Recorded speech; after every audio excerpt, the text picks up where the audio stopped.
It was one of those evenings where the office felt unusually empty, even for a late night. The hum of the fluorescent lights overhead mixed with the soft tap-tap of my keyboard. Papers were stacked around my desk like little city skyscrapers, and the faint aroma of coffee lingered in the air, clinging to the edges of my sanity. I had promised myself I'd leave at a reasonable hour, but the project I was working on demanded more attention than I had anticipated. I noticed he was still there, too. David, my colleague for the past 3 years, sat across the room, headphones in, completely absorbed in his own screen. Normally, we'd exchange casual hellos and maybe a shared laugh over a ridiculous client email, but tonight there was a kind of quiet tension in the air, a space waiting to be filled. I had never stayed this late with him before, and it felt different. I adjusted my chair, trying to focus on the spreadsheet in front of me, but I couldn't help noticing the way the desk lamp highlighted the contours of his face. There was something quietly earnest in the way he worked, a concentration that somehow felt vulnerable. And maybe it was just the long hours talking to empty walls, but I felt a sudden urge to say something to break the silence. "You still going to be here long?"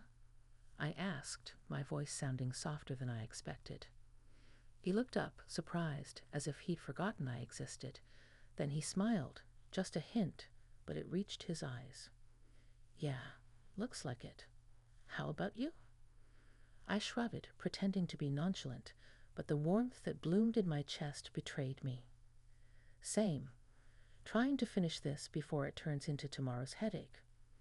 He nodded, then leaned back in his chair, studying me for a moment I wasn't expecting.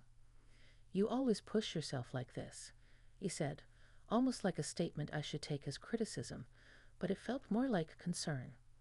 His voice had this calm steadiness that made the room feel less empty, less cold. I laughed quietly, though there was a nervous edge to it.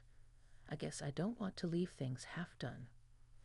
There was a pause, a silence that wasn't uncomfortable, but alive in its own way, like a heartbeat in a quiet room. And then he said something that caught me completely off guard. "You know, I think you're remarkable when you're focused like this." I blinked. That wasn't what I expected at all. I wasn't expecting admiration. Not really. Certainly not now when the office was nearly deserted and all I wanted was to finish my work. And yet, hearing him say it sent a strange, warm tingle through me, something that made me feel seen, not just the work I did, but me, the whole person behind the desk. I managed a small smile, the corners of my mouth trembling slightly. "Thank you. I don't hear that very often." He shrugged casually, but I noticed the way his eyes lingered. "I mean it," he said simply, and then returned to his work, but the quiet weight of his words stayed with me. As I turned back to my screen, I realized something had shifted. The spreadsheet in front of me was still there. The stacks of paper still threatened to topple, but the room no longer felt empty. There was a connection, subtle and unexpected, that made me wonder about the line between professional admiration and something more, something I hadn't yet put words to. I stayed late that night, but not because of the work alone. I stayed because for the first time in a long while, I felt seen. The next day, I kept replaying David's words in my head. "You're remarkable when you're focused like this." It was simple, casual, and yet it lingered, like a warm whisper in the back of my mind. I found myself glancing toward his desk more than usual, noticing small details, the way he tapped his pen against his notebook when thinking, the faint smudge of ink on his fingers, the slight crease at the corner of his eyes when he smiled. It was strange and a little unsettling, but also oddly comforting. By mid-afternoon, the office felt heavier than usual, almost as if it were waiting for something to happen. I had planned to leave on time, but the project demanded a few more hours, and I found myself stretching the workday out, hoping, though I wouldn't admit it even to myself, that he might stay late again. When the clock ticked past 6, the office started to empty. Chairs scraped against the floor, printers hummed and whirred, and the faint scent of leftover coffee grew stronger. I had always liked the office at night. It had a quiet intimacy, a feeling that the day's chaos had finally settled, but tonight it felt different. It felt like a space suspended between the ordinary and something unexpected. David didn't leave either. I noticed him glance up from his screen more than once, as if testing the boundaries of our silence. Finally, I swallowed my nerves and stood, stretching my shoulders. "I guess it's just us tonight," I said a little too casually, but my voice had a warmth I couldn't hide. He smiled, that quiet smile that made the room feel less sterile. "Looks like it." We worked side by side in a comfortable rhythm, the only sounds the tapping of keys and the occasional shuffle of papers. There was a subtle tension, not unpleasant, like a string pulled just tight enough to hum when touched. I found myself stealing glances at him, noticing the way the light caught his hair, the steady way his hands moved. At one point, I leaned over my desk to retrieve a document, and he looked up, eyes meeting mine for a moment that felt longer than it should. The silence stretched, charged with something unspoken, and I realized I was holding my breath. "You know," he said softly, breaking the quiet, "I don't think I've ever seen you like this. Really focused, and yet open somehow. It's unexpected." I laughed nervously, a little flush creeping across my cheeks. "Open. I'm not sure I—" My words trailed off because I realized I understood exactly what he meant. There was a vulnerability in staying late, in being alone with your thoughts and work, in letting someone see you beyond the polished exterior you show to the world. And somehow he had noticed.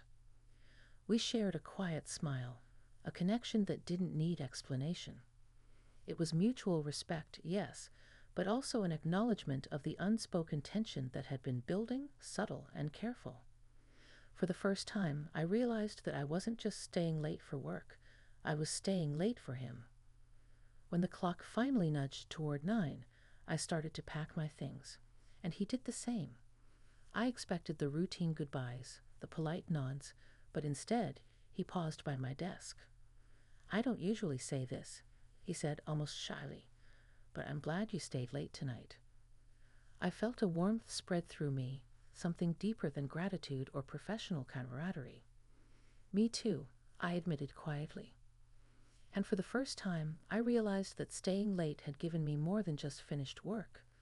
It had given me a moment of clarity, a glimpse of something quietly powerful between us, something that was only just beginning to take shape. The following week, I couldn't help but notice the shift between David and me. It wasn't overt, nothing that would raise eyebrows in the office, but there was a quiet acknowledgement in our interactions, a softening in his eyes, a warmth in his voice, the little pauses that lingered just a moment too long. Even when we were surrounded by the usual hustle of clients and deadlines, I felt it, like an undercurrent weaving through the ordinary. One evening I stayed late again, finishing reports that seemed to multiply by the hour. The office had emptied, leaving only the faint hum of computers and the occasional squeak of a chair rolling across the polished floor. David was still there, as usual, sitting across from me, and I realized I no longer found it surprising. Somehow, his presence had become part of the rhythm of these late nights. I leaned back in my chair, rubbing my temples, and let out a long sigh. "I swear, these deadlines are plotting against me," I muttered, half to myself, half hoping he'd hear. He chuckled softly, that low, easy sound that always seemed to wrap around me like a comforting blanket. "If anyone can tackle them, it's you," he said, his tone quiet but deliberate. I felt heat rise to my cheeks. "You make it sound so easy." He shrugged, but I could see the honesty in his gaze. "It's not about easy. It's about dedication. And you have plenty of that." There was a beat of silence, and then something in the air shifted, slightly charged, almost magnetic. I caught myself studying him, noticing the subtle lines around his eyes, the way his hands rested gently on the desk, the calm steadiness he exuded even when the world outside seemed chaotic. I realized I wasn't just admiring him as a colleague anymore. There was something deeper, something tender that made my chest tighten in a way I hadn't anticipated. David, I started, unsure if I could articulate the fluttering mix of curiosity, admiration, and something else I wasn't ready to name. He looked up, attentive, patient, and I felt a surge of trust. I don't know why, but there's something about being here at night with just the two of us, I admitted softly. It feels different, safe, honest. He leaned back, letting the words sink in, then smiled, that quiet, genuine smile that had been drawing me in since the first late night. I feel the same way. It's rare, you know, to feel truly seen, not just for what you do, but for who you are. The weight of his words settled over me, warm and grounding. I realized I hadn't expected this level of connection, not at work, not at this stage of my life, but it felt natural, like something I'd been quietly waiting for without even knowing it. For a long moment, we simply sat there, exchanging glances that spoke volumes. There was no rush, no awkwardness, just a shared understanding that this was meaningful and consensual and deeply human. I felt my guard lowering, letting the vulnerability in, and in response, he offered the same openness. Finally, he broke the silence with a gentle remark. You know, I never thought I'd look forward to staying late at work. I laughed softly, the sound light but carrying relief. Neither did I. But now, maybe it's not just the work keeping me here. There was an unspoken acknowledgement, a delicate balance between curiosity and respect, and I felt my heart open in a way that was both exhilarating and comforting. That night, leaving the office felt different, not a relief from exhaustion, but a quiet gratitude for a connection I hadn't expected, a discovery of emotional intimacy in the most unlikely place. As I walked to my car, the streetlights casting soft glows across the pavement, I realized I was learning something about myself, that openness, trust, and mutual respect could be found in unexpected moments, and that sometimes taking the time to stay a little later, to pause a little longer, could lead to something profoundly human. The nights continued in that quiet rhythm for the next few weeks. Late hours, empty office, the hum of computers, the occasional shuffle of papers, and the steady, comforting presence of David. It became a kind of sanctuary, a space where the day's chaos couldn't reach us, where the ordinary office became something more intimate, reflective, human. One evening, I lingered longer than usual, letting the glow of the desk lamp warm the edges of the room. David looked up from his screen and met my gaze, the soft light highlighting the thoughtful curve of his smile. You staying late again? He asked, not with teasing, but with a quiet attentiveness that made me pause. Yes, I admitted. I don't know. Maybe it's easier here. Easier to think. He nodded knowingly. I understand. Some nights, it feels like the world outside can wait.